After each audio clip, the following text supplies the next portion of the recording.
Okay, so it goes on getting worse. First, Dinesh says people like me who will say that Jesus didn't maybe exist will never concede that, say, Socrates didn't. I produce my own book.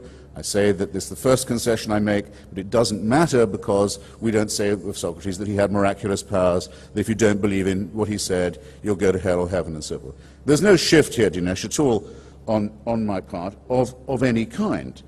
As to the historicity of it, or the reality of it, let's take something that for some reason Christians think is important, which I conceded. I said it could have been true, it wouldn't make any difference to me, the virgin birth.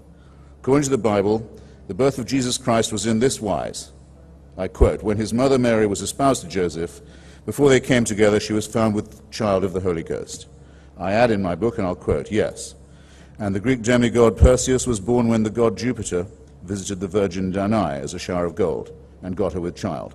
The god Buddha was born through an opening in his mother's flank. Catlicus the serpent-skirted caught a little ball of feathers from the sky and hid it in her bosom, and the Aztec god Huitzilopochtli was thus conceived. The virgin Nana took a pomegranate from the tree watered by the blood of the slain Agdestris and laid it in her bosom and gave birth to the god Attis.